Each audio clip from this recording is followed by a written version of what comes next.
to truly know the what and the why of people.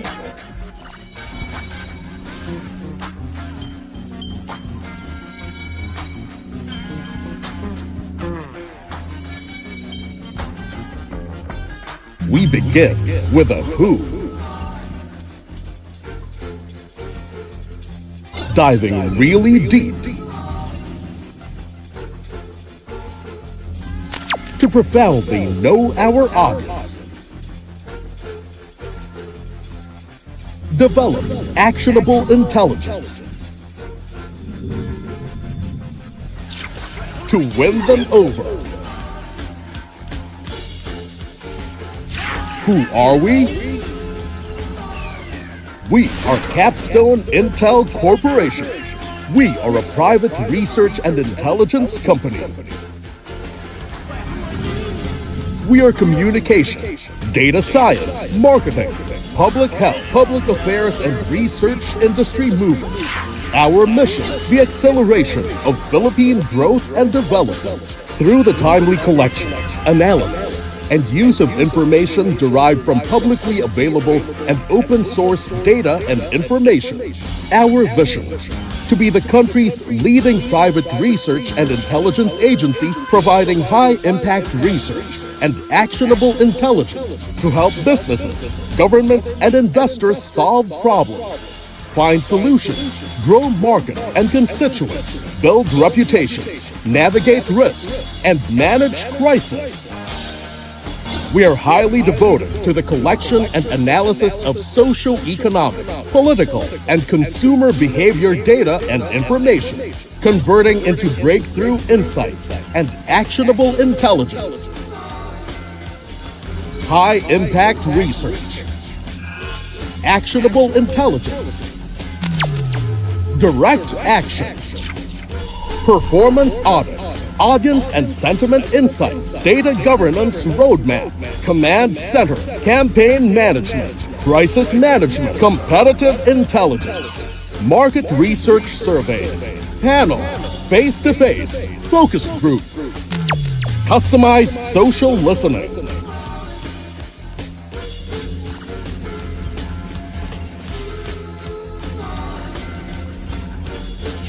strategic communications planning,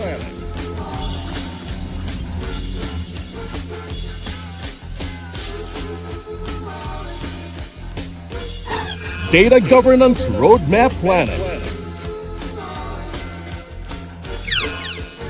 competitive intelligence,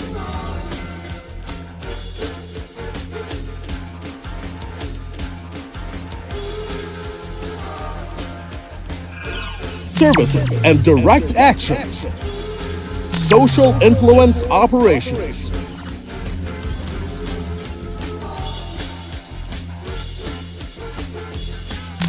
crisis management operations,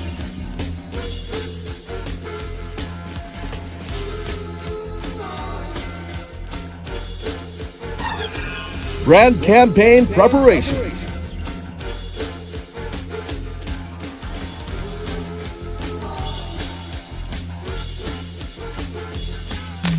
brand campaign management operations plan,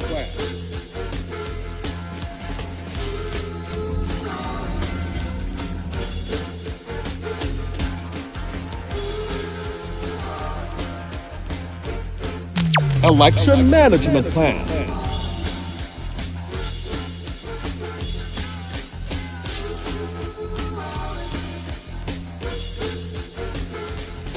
candidate campaign preparation, candidate assessment, issue research, testing and finalization, candidate persona, campaign theme formulation, testing and guidelines, campaign plan, path to victory, steps to victory.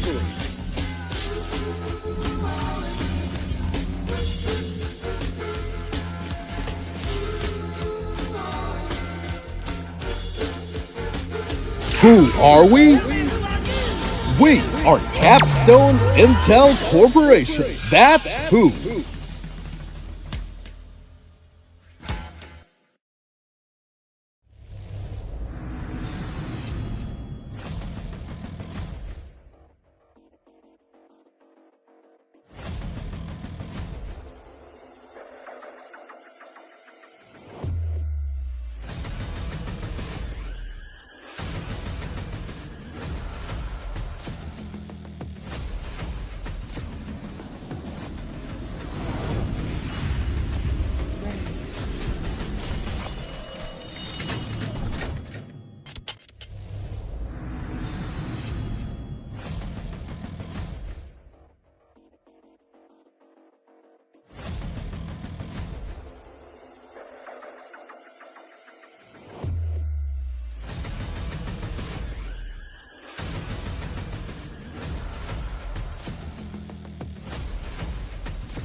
Philippines declared cyberspace as the fourth domain of military operations. So our presentation this humble afternoon, ladies and gentlemen, is about building a strong territorial defense in the cyber domain.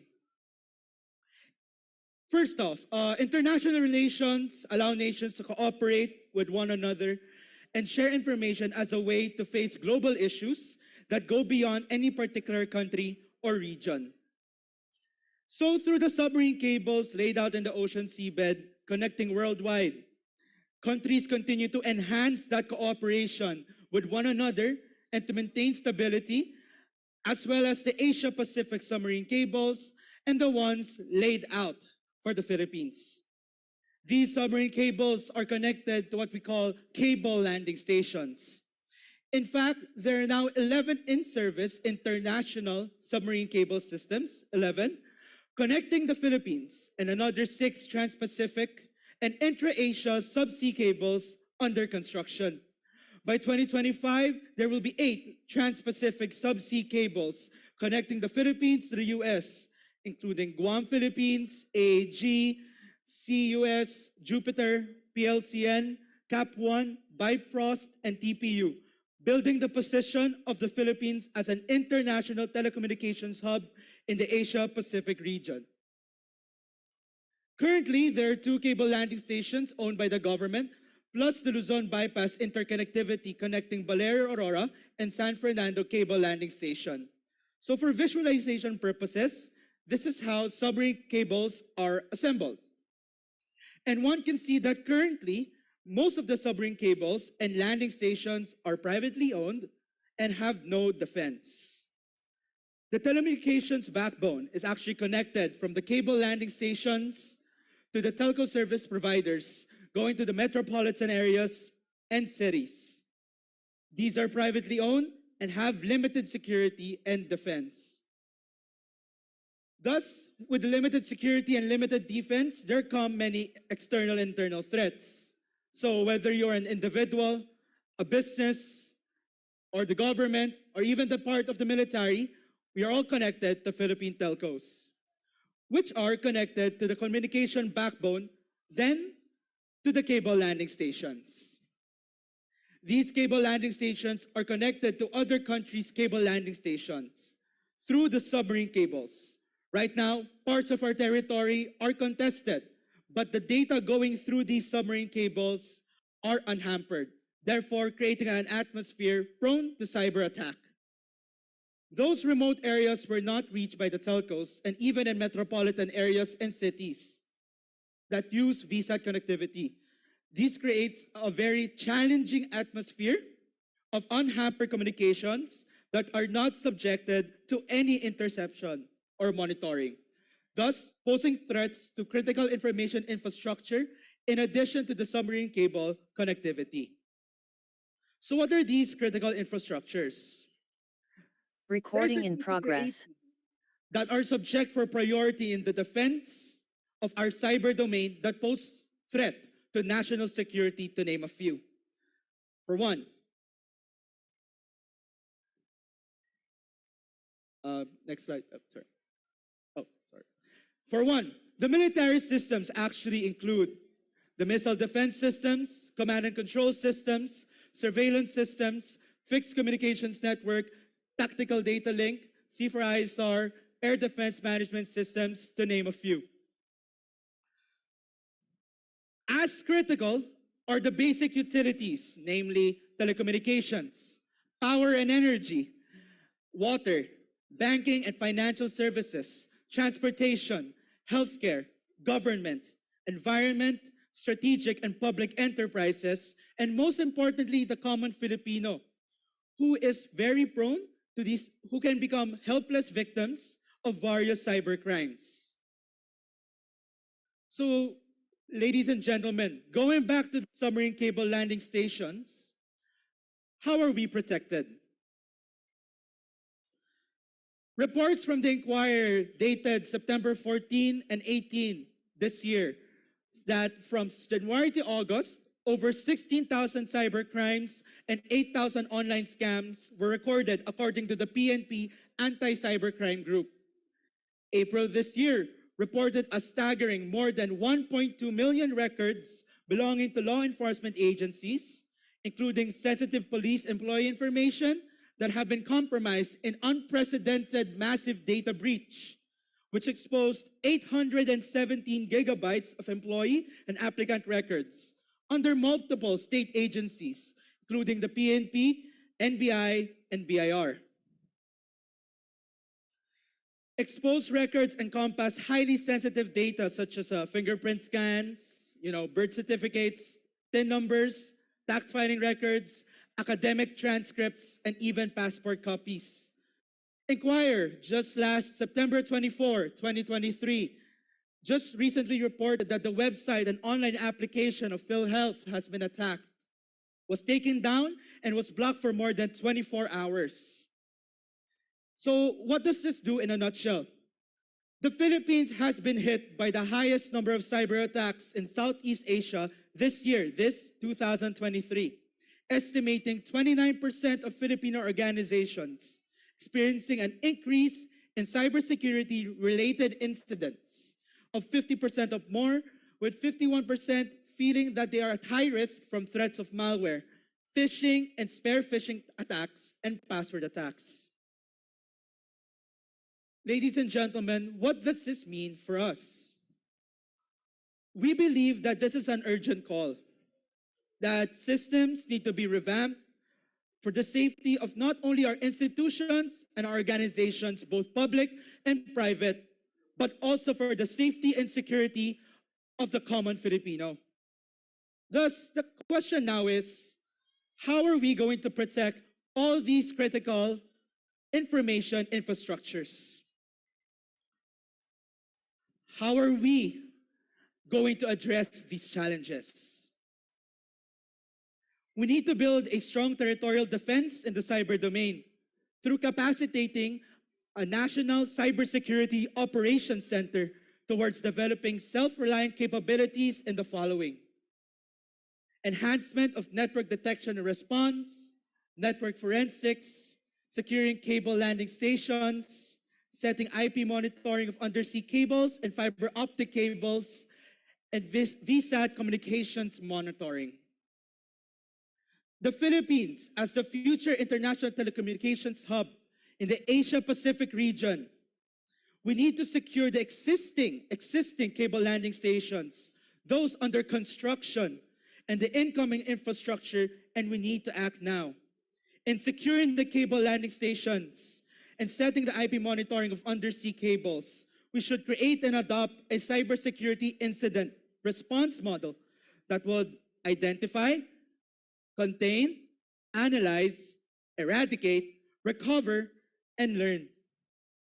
To ensure that the public, that all the incoming data and outgoing data is secured and safe. The same goes through with the data in VSAT communications. The incoming and outgoing should be monitored and secured using the same cybersecurity incident response model. Now, ladies and gentlemen, I'm about to finish the first part of our presentation, and I would want to say, as the end user, Beyond Data is speaking to you. As the end user or the decision maker, ladies and gentlemen, you may be thinking, who has the capability to make all of this a reality?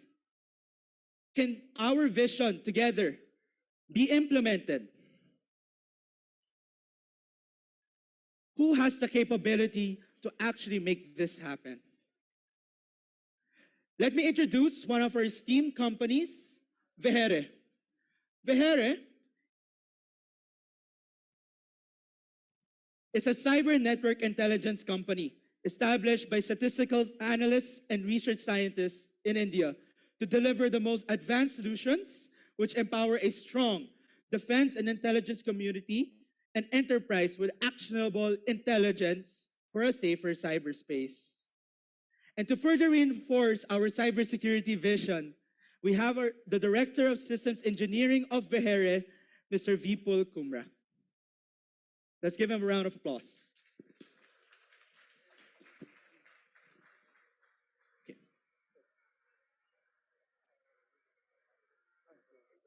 Sound. Yes. Sound. Kanina may audio yan.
Very good afternoon, everyone. Did you like the video? But I like the game more. It was very interesting. So many people thinking of they will win the game. So I will be talking about the Weher's value proposition. As a company, we can do many things. But what is relevant here? As part of this event, I will be focusing on that. I'm representing a company which is 15 years, more than 15 years old, and has done this over a decade. So we are talking about solutions that has been deployed by many organizations across the world. Some of the footprint that I want to call out is 100% of the Indian national defense agencies, all the intelligence agencies, including the defense, use our solutions. And they have been using it since last 10, 15 years now. So these are quite matured solutions for the purpose that they have been built. Also, we have deployed it in several other countries as well. We don't want to name, as we all know, defense is something that you don't want to call out what solutions are being used. Some of the largest banking institutions also use our cybersecurity solutions. One of the banks has 700,000 employees. It's one of the largest banks in the world, a Fortune 100 company that uses this solution to secure their banking environment. We have also been deployed by a lot of telecom players for doing telco compliance. A lot of places in the world where you need a telco compliance license to operate, which requires security to be there before you get the license. So they depend on our solution to make sure their telecom environments are secure enough to provide services to consumers and the corporates. And last, we are also OEM to a lot of defense contractors. So you never know, you buy a solution for Europe and you find out that the underlying technology that the European defense contractor is using could be ours. So today, I have multiple things that I will be talking about. Basically, the agenda will revolve around looking at the threat landscape, the cable landing infrastructure which Philippines had, and the Weher value proposition. How can we help you solve those challenges that are there? So whatever information I'm showing you here is from open source. So we Googled this information and it's publicly available. So these are the current threat actors we see. First is threat across borders. So cross-border military threats over West Philippine Sea territories. No one knows better than you all about these threats. Also the border dispute with the neighboring country over Camago and Malapaya gas fields, and also the Spratly Islands. These are the major threats that we are looking at. Second is terrorism. The risk of terrorism and terrorist financing activities that are taking place.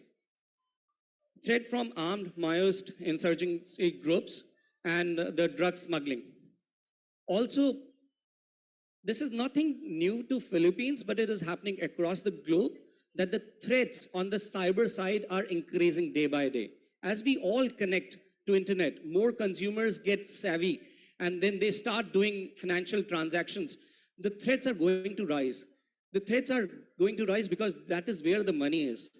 So just having some stats here, reported 75% of business have suffered cyber attacks within Philippines.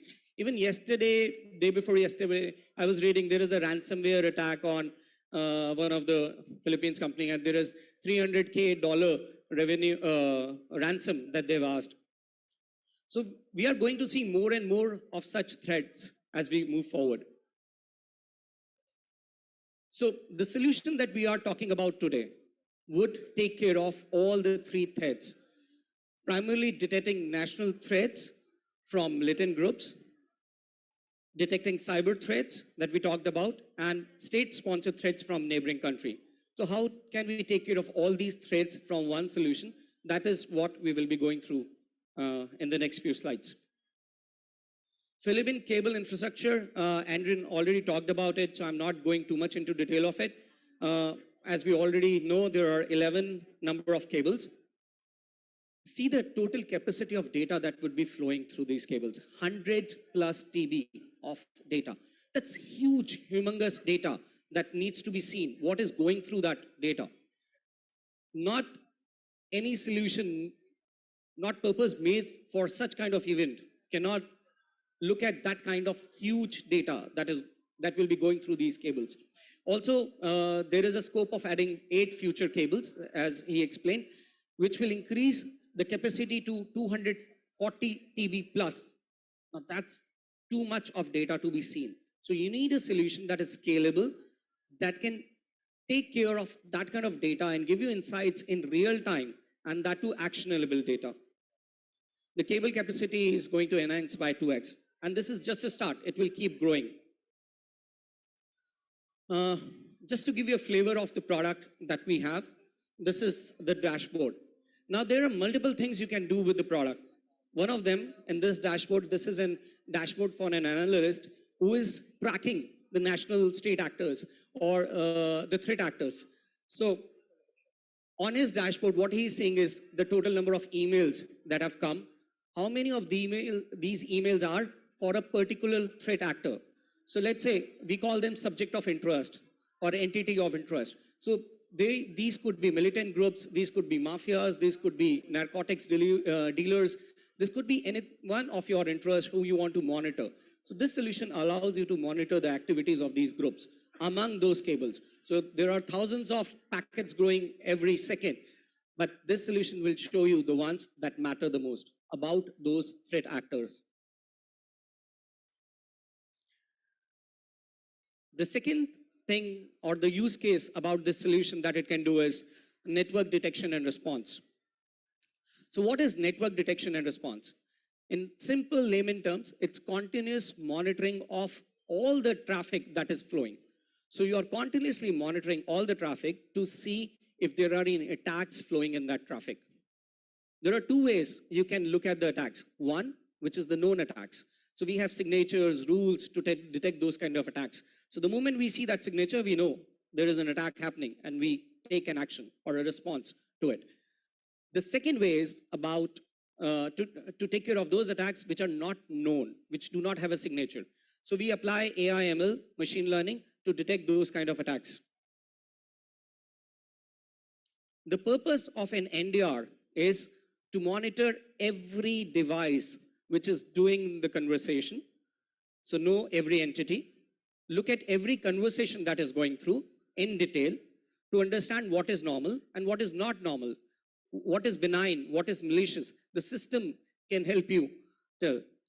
Then if there is an attack or there is something suspicious happening, so it will alert you so that you can respond to that threat quickly. In one of the last talks in the morning, they have already talked about the cyber kill chain. So just to be on the same page, when an attack happens, it doesn't happen like that. Some of the attacks, like the one that happened on the healthcare system, takes multiple weeks, if not months, to happen. So there is an entire stage of the life cycle of an attack. The sooner we detect that attack, the better we are. So there is a preparation stage, then there is an intrusion stage, and there are multiple steps need to be taken in as per the stage. And then the final breach happens. Sometimes it takes months for the breach to happen.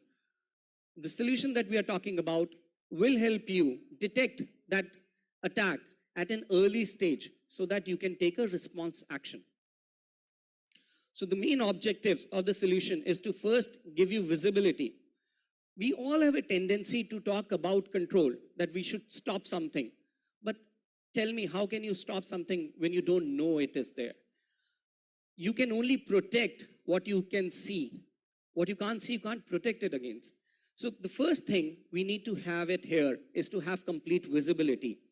All the nations, Philippines, for example, India, for example, we are in the stage where we need to get our visibility taken care in the right manner. Once we have the visibility sorted out, then we can detect what is going wrong or what is going right. And then if we detect something going wrong, we take an action. So 20 years in my career, what I have learned is get the visibility factor in. Once you have done that perfectly, then take the control action using the incident response process. So there are multiple ways the detection happens. We talked about signatures. Signatures are known bad. There are billions of signatures already available, which can tell you what is bad happening in those conversations that are happening. So if we see them, we immediately block them. What we can't see is the new age attacks, which have yet to be created or which are very new, for which the signature is not there. Those can be detected by using AI/ML based on behavior, how we are operating, and anomaly based. Suddenly we see a jump of traffic. Let's say we get 100,000 financial transactions over 1 minute, 1 month from China. Suddenly we see that amount of transactions in less than 15 days. Now there is an uptick of those transactions. The moment those kind of things happen, the system will alert, thinks something abnormal is happening. So we need to go inside and look, what is the reason behind it? Is there a particular event because of which it is happening? Or there is a malicious intent behind those? Also, we talked about Security Operations Center. Since morning, we have been hearing SOC, Security Operations Center, National Security Operations Centers. Now, there are 3 pillars of any Security Operations Center. One of them is monitoring the network.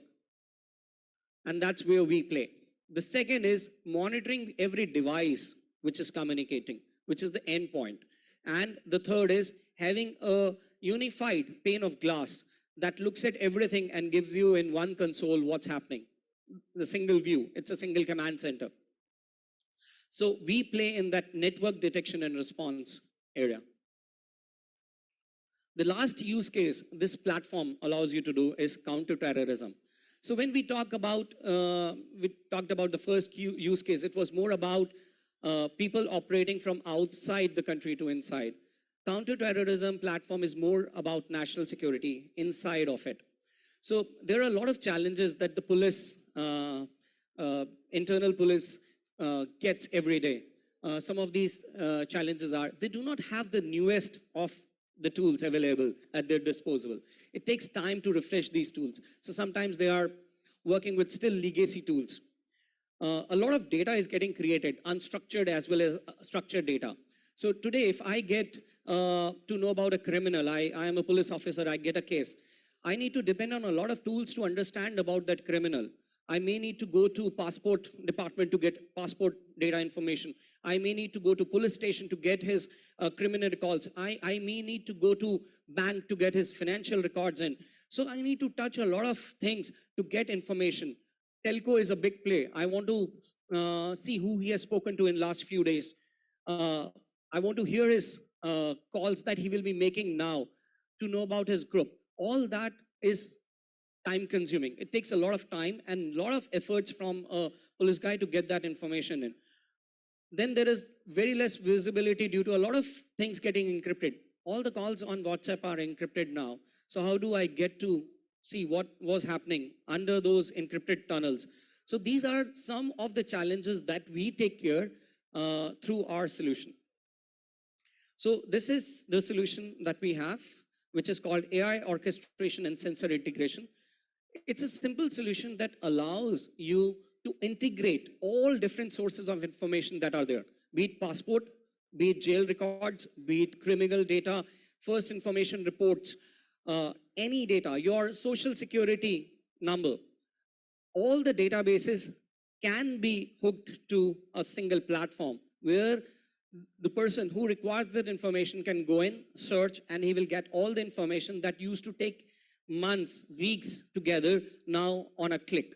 One click, and we are able to get. It's similar to a Google experience. Today, if you meet someone, you get his name, what do? You do a Google search. It looks into different kinds of accounts like LinkedIn, Facebook, YouTube, any things that he has done. All the information that is available is thrown to you. This is a much more matured version of that tool, which will look into the right places to get you that information. And it's a very critical information, so not everyone should have access to it. So it has a proper role-based access control attached to it. Only the people who need to know should have access to it. And then there is a 4I principle. So one asks for access, another person grants it. So there has to be a collusion between two departments of two people to get access to such critical information. So that is taken care.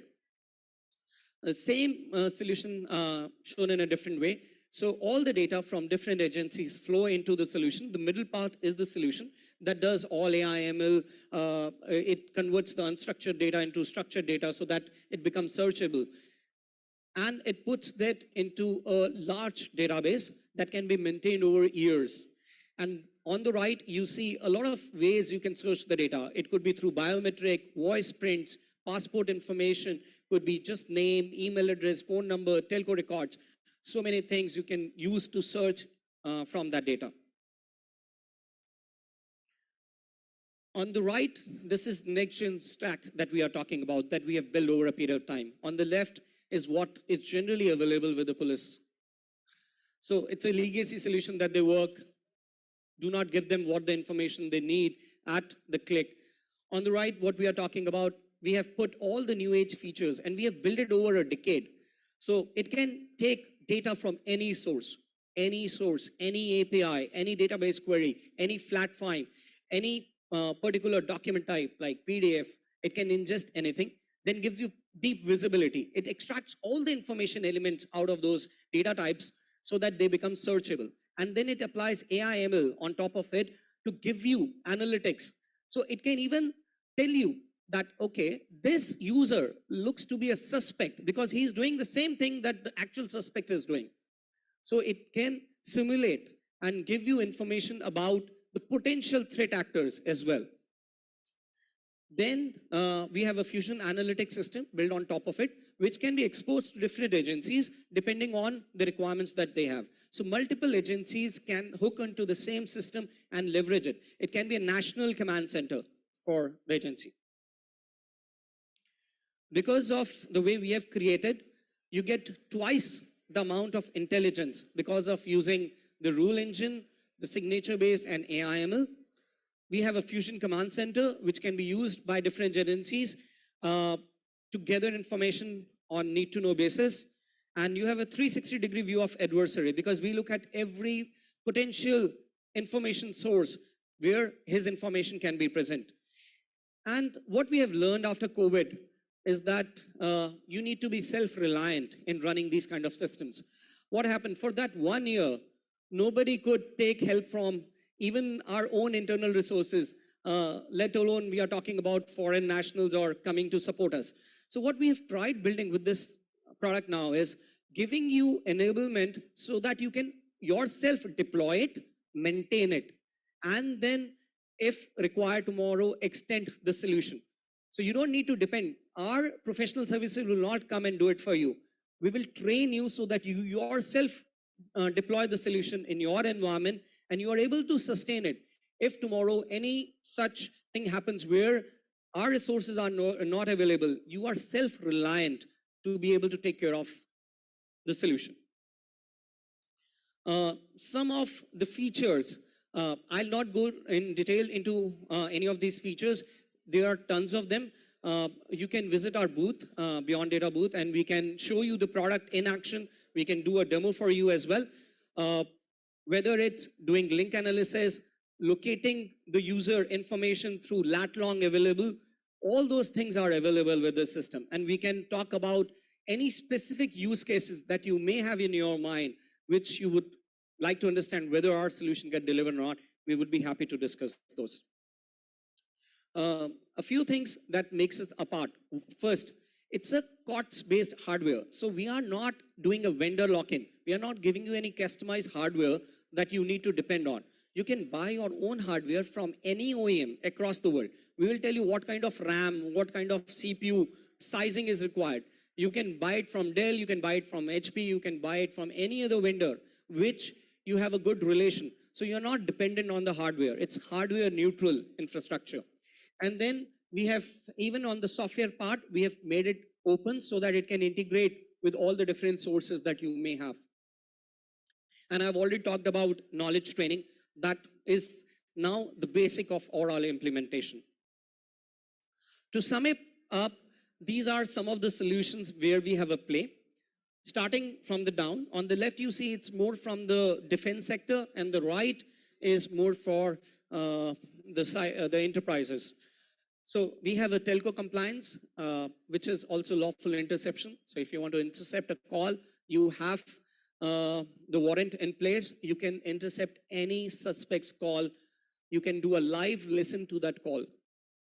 Satellite monitoring, as was discussed. So if you have satellites that are allowed to be used within Philippines, and all the more, the satellites which are not allowed to be used, what happens if a insurgent or a criminal comes in? He would likely use a satellite which is not allowed to be used. So he will be using a satellite phone. How you detect it? So detecting and locating those criminals, lawful interception, monitoring the subsea cables, as we talked about, and network detection and response for monitoring your own network. So you have a large network that the users use on a daily basis. How do you monitor that network? What if the information is getting leaked? Can I secure my own internal network? That's for the security of internal network. Even if it's air-gapped, it needs to be secured. How are you ensuring that it's staying air-gapped? That is how where network detection and response helps you. Network forensics is to make sure that you have logs preserved for months or years, so that if you want to go back in time and see what happened, let's say 3 months back, I see a data moved out. So it will help you pinpoint that accountability, see how that thing happened, so that you can recover from that incident and also learn from it, so that that incident doesn't happen in future. This is self-reliant visibility of a 100G architecture. The intent is not to go into architecture discussion, but to show you that it's a very scalable, large infrastructure that we have built over a period of time. You can scale it to any number of, so you can, let's say, start with one cable or a part of that cable to see the viability of the solution. And then you extend it to another cable, third cable, fourth cable, till the time you have covered everything. So it's very modular, scalable product at your disposal. Just an example, this we did for one of the army units. So we created a central command center. From there, everything is visible. But if you go down, let's say to West Zone 1, at West Zone 1, if an army officer logs in, he can only see information about Unit 1 and Unit 2.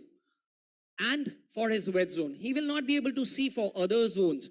So we have Bell-LaPadula model and BIBA model. These are primarily used for military, where you can only access information you are supposed to access. So if you are entitlement only for unclassified information, you will not be able to read classified information or a secret or a top secret. So we have that model implemented, which is primarily created for the military purpose.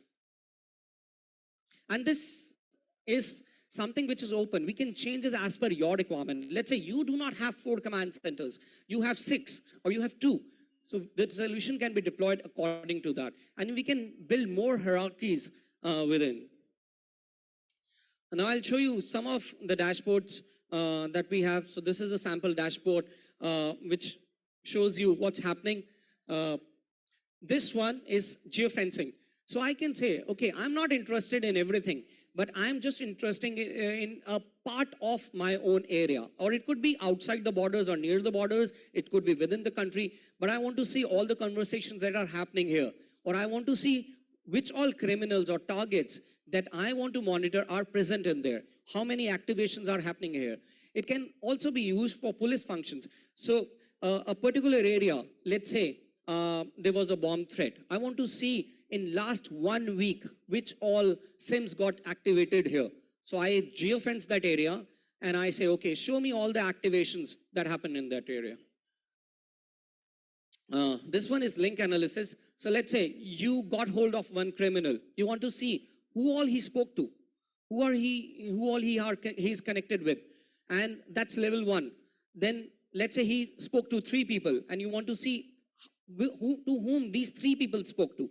That's level 2, level 3, level. So we can give you multiple levels till the time you can map the entire world. Those kind of levels are exposed to it. So it's very easy through a topology map to see how the conversation was happening. Let's take it from a cyber world. If a machine got infected or a server got infected, it will try to do a lateral spread. It will try to infect other machines within the network. So it will tell you which all machines that has spoken to, how many times. And I click on that particular link, I can see that conversation. Let's say if it's a call, I can view that call or hear to that call. If it's an email, I can view that email. So it's very powerful tool to see what all communications are happening between the subjects of interest.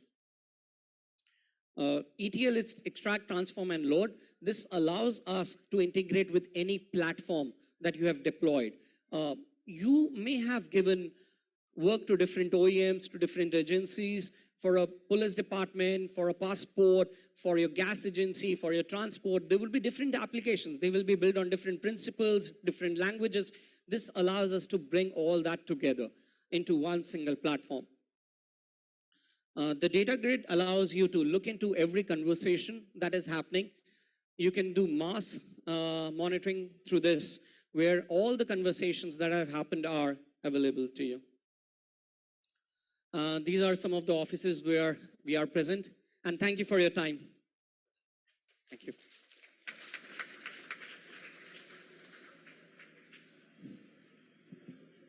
One, two, three.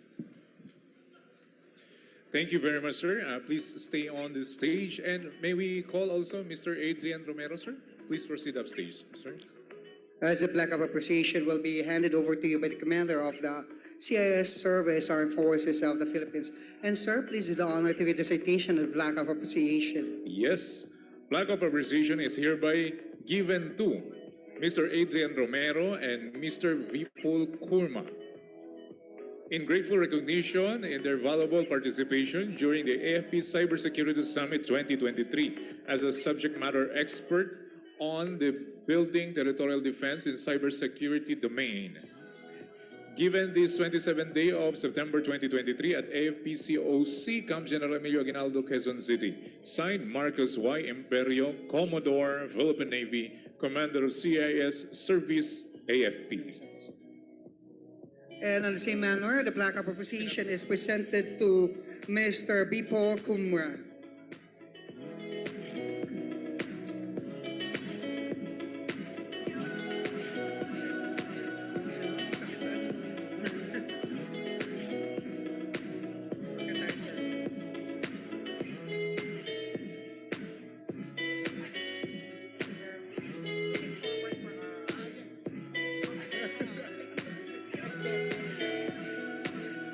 Thank you very much again, Mr. Romero and Mr. Kumra. So ito na po yung pinakahihintay ng lahat. Yeah, oo nga. Baka pwede nating marinig yung hiyawan ng nandito kung gising na gising pa po ba yung ating mga cyber warriors on this lap side. Okay, ang tanong, gusto nyo ba ng iPad? iPad Mini 6? Okay. Pero kanina talaga generous talaga itong beyond data eh. Sabi kanina Mr. Romero nung pagbaba niya, packet tayo. Sabi niya, to follow daw yung atin maya-maya agad. Thank you very much, Mr. Romero and Mr. Kumra. Yes, you're very generous. Looking forward for this po mamaya na lang ano. Ganyan po talaga yung mga sponsor. Pag gusto nyo ng sponsor, lapitan nyo lang po yung mga nandyan natin. So with that, let's... Yes, oo nga. Ito na yung tambiola natin. Ito na ba? ready na. Ito na po yun. Totoo po to ha. Baka sabihin nyo, niloloko kayo. Ayan pa. Sealed pa po siya. iPad mini. Pero pag ayaw nyo po ng ganito, dito lang kaming dalawang MC ha. Oo nga. Hindi lang dalawang kamay, kasama dalawang Opo. paa. Yes. Tatanggapin po namin yan ng buong buo. Okay, so I think ready na yung ating tambiolo. 5 counts na po yung ano natin, ha? Yung time frame natin. Pag hindi po, pag wala, i-wave natin and then itatambiolo natin ulit. Okay, ready na ba kayo? Ready? Parang mahina yung hiyawan nila. Ready na bang manalo ang lahat ng cyber warriors who are actually here inside this venue? Yes. Boy. Ready? Baka, So, parang ayaw din ng ating ayaw nila, sabi nila baka doon hindi sila okay, mabunot. ating itambiolo. Roll. Ayan na po. Sir, Meron damdamin mo na iPad muna. mini. Congratulations to Sir, sa'yo muna hawak kasi ayaw mananalo yata ako daw. BB second, Kahiling in Navy. Kahiling. 5, 4, 4, 3, 2, 1. Sorry. Wala. Pasensya na. Sige. Parang... Pakipaikot na po uli ang tambiola natin. Oo. At marami na Lumalaki yung- excited. Lumalaki yung pag-asa natin. Sir, kaya ikaw talaga pinahawak ko niyan. Ako talaga yung mananalo niyan. And sino kaya nanalo? Rickster Pastor Vergara. Vergara. 5, 4, 3, 2, and wala pa rin. Wala pa rin. Sir, ako talaga yung kasunod na Okay. niyan. Sa bagay, kahit di naman talaga daw tayo manalo, sir. Pero ang ganda ng ngiti ni Sir Adrian. Really, thank you for being generous. Ito, piling ko meron. Miss Michelle. Michelle Monhe. Yan na siya. Pero bibilangan ko talaga yun. Ayaw pa yata lumapit eh. 4, Wala. 3, 2. Yan actually yung Miss Barbie of Say Self. Yes. Yeah, tiyan mo naman. Hindi talaga yan, sir. Lalakad na walang pagrampa. And may we request Mr. Romero and Mr. Comment to be with us to hand over the... Pero pag wala pong ID, hindi pwede. Ay, pag wala, ano yung sabi mo, sir? Pag walang ID. Ay, di ba si Barbie ka? Hindi ka naman si Michelle Monhe. Okay, picture pa tayo. Picture.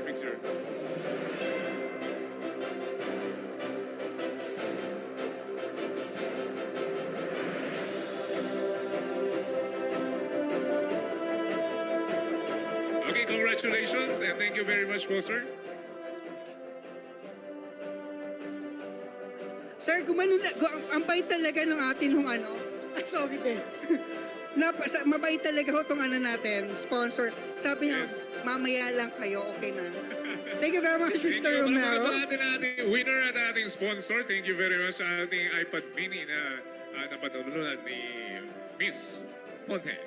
Okay, moving forward for our last presenter for this afternoon, may I request our operator to have the Display ng ating to display the biography of the Ayan. last presenter, please. Ayan na.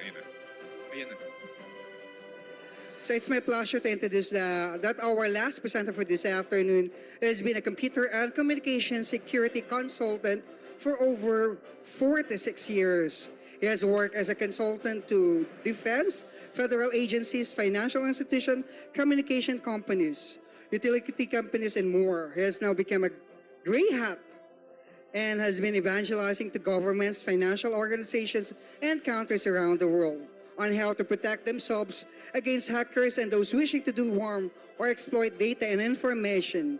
He has spent the last 20 plus years working for companies like PayPal, American Express, HSBC, Wells Fargo, Charles Schwab, and countless utility companies.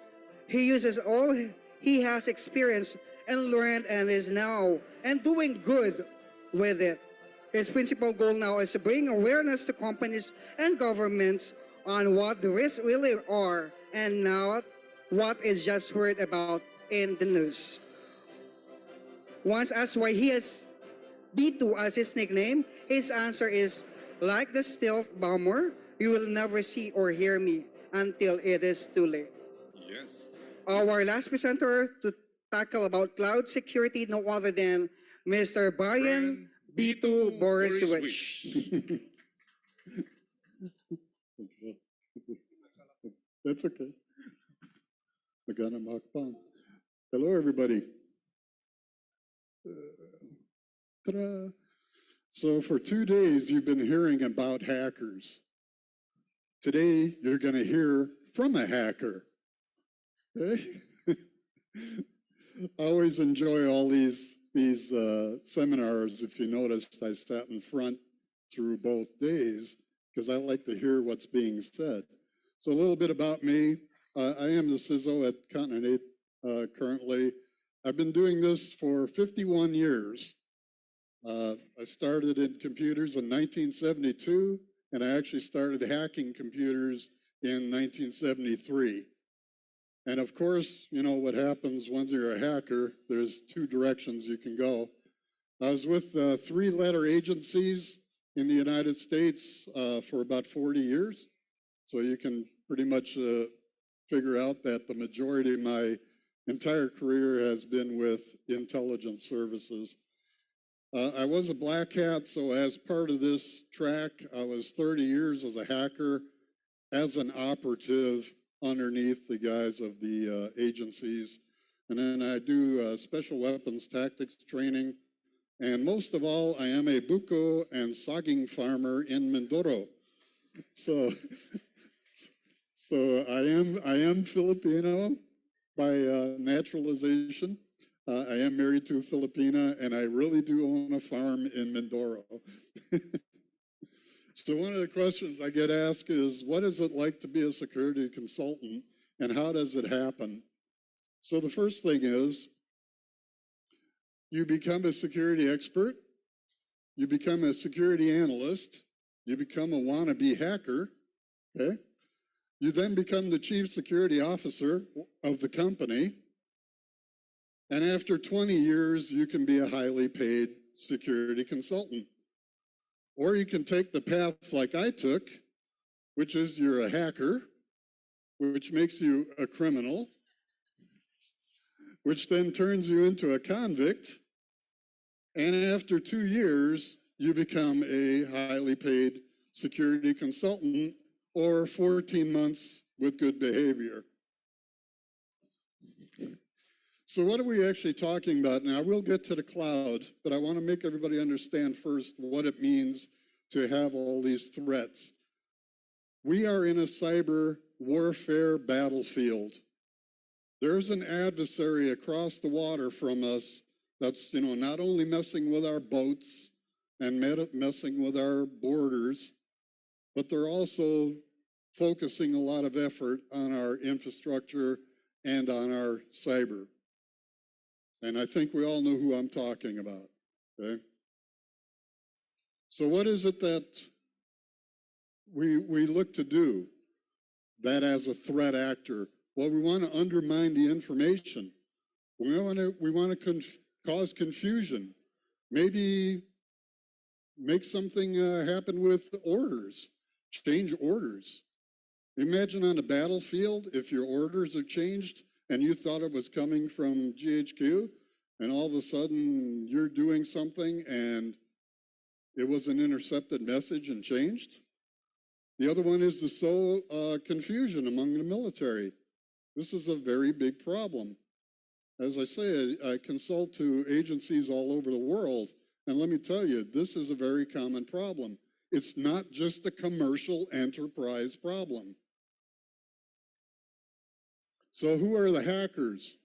Well, we have everything from black hats, so like what I would be classed as, hacktivists. Those are the ones that are, they want to create uprisings.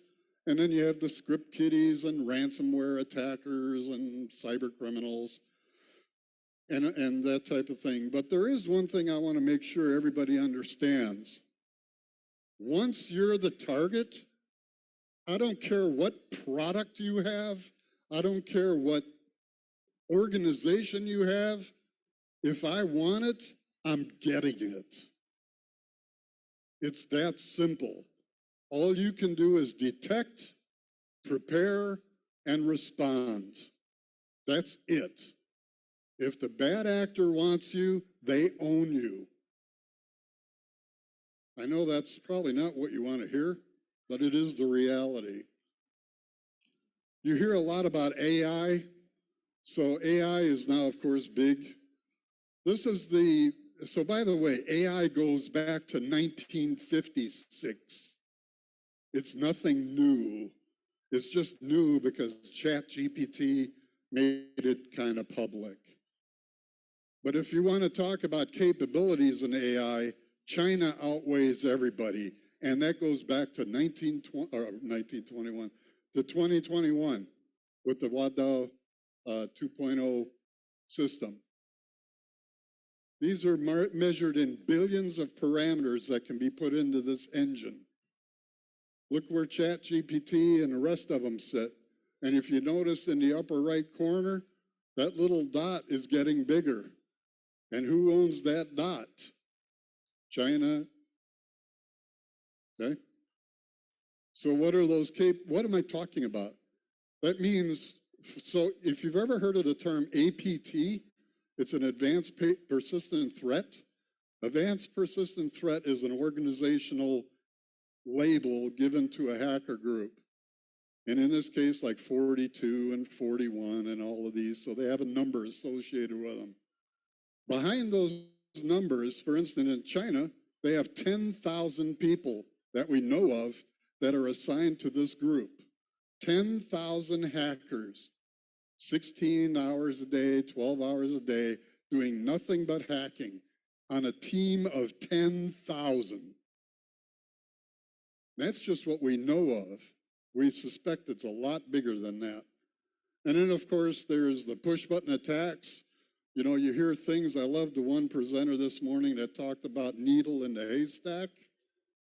So how do you find a needle in the haystack? You burn down the haystack, and the ashes will leave the needle. So that's what we will do. We will burn down your haystack to find that needle. And the best one is, so this is a real thing. We're seeing ransomware capabilities double every 3 months. Capabilities, not the attack. The capabilities of the attack are doubling every 3 months. So military and cloud computing, what's the big deal here? Well, it is pretty popular for the military. One is you don't have to build your own infrastructure. The other is the concerns over security, because a lot of people don't understand how to set up cloud environments, how to protect cloud environments, and mostly how to use the 500 or so tools that are available to you as a architect of the system. And then, of course, the military needs to make sure that the data is protected. And I want to tell all the military leaders right now, do not ever put classified information on a cloud. I don't care what the promise is from that vendor. Do not put classified information on that cloud. It will be found. And the most thing, what is cloud? We hear this magic word. It's the cloud, right? All it is your stuff running on somebody else's computer. That's the cloud. There is no magic. There's no big fluffy white pillowy thing in the sky. It's somebody's data center with your thing running in it. We used to call it in the old days co-location.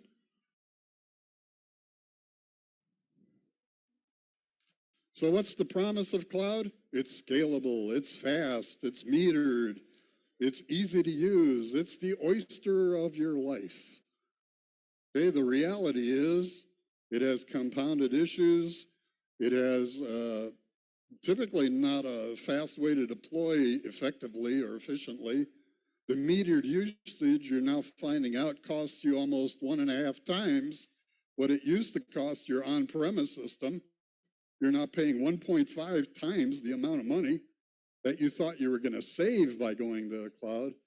And then, of course, it's purely subjective on ease of use and encryption.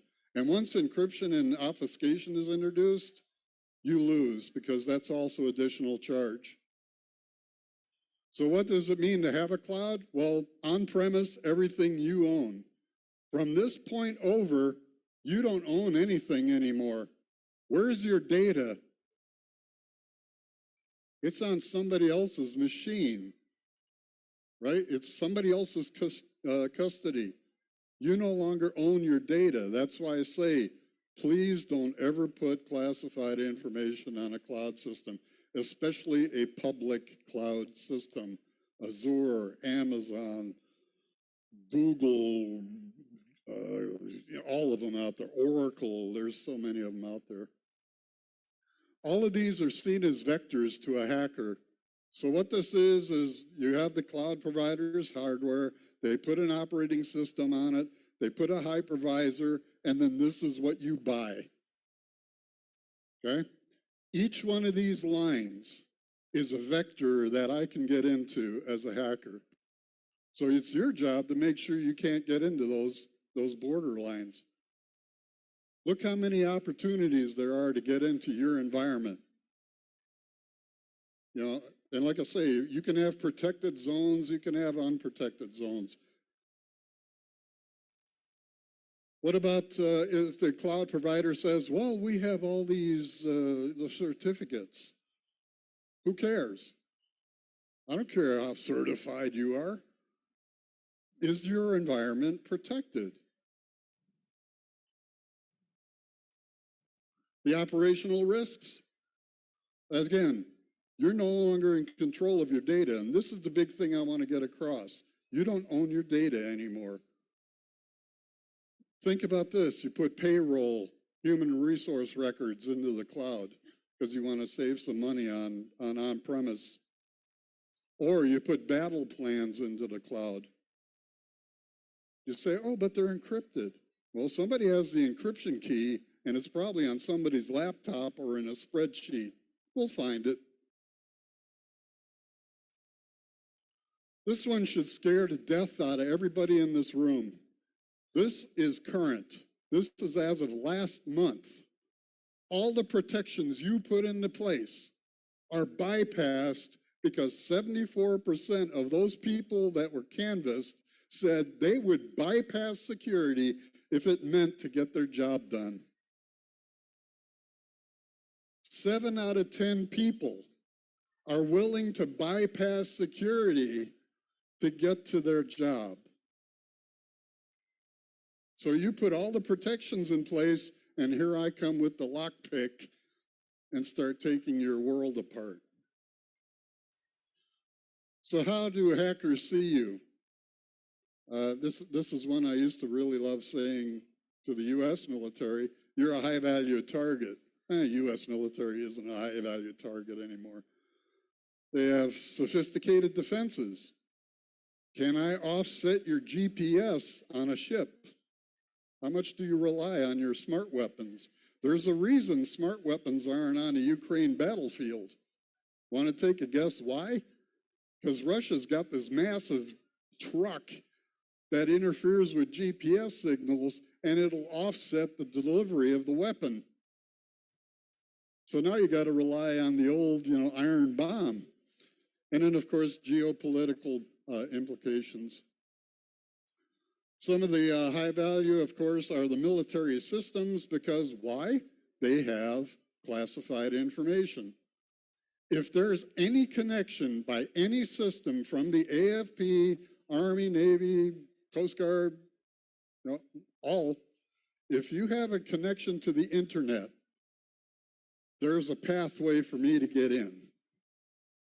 And again, remember, if I'm determined, I'm going to own you. We call it pwning, PWN.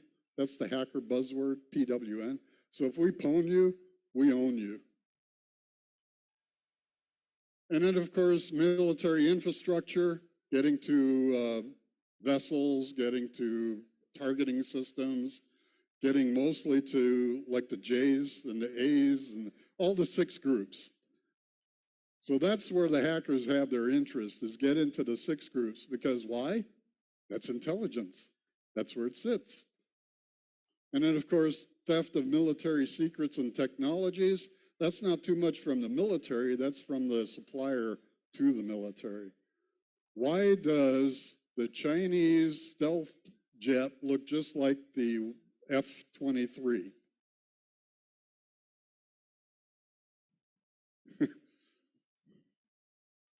And then, of course, there is, as you've heard for 2 days, detections, protections, and of course, doing assessments.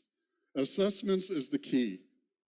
Get that assessment, get that security risk assessment and security posture. You have to have that. You have to know where you are. And I tell everybody immediately, stop buying stuff. Get the assessment first, then start buying things. Okay, I'm going to do a little demonstration now. So for 2 days, I've been sitting there, and for 2 days, my little gadget here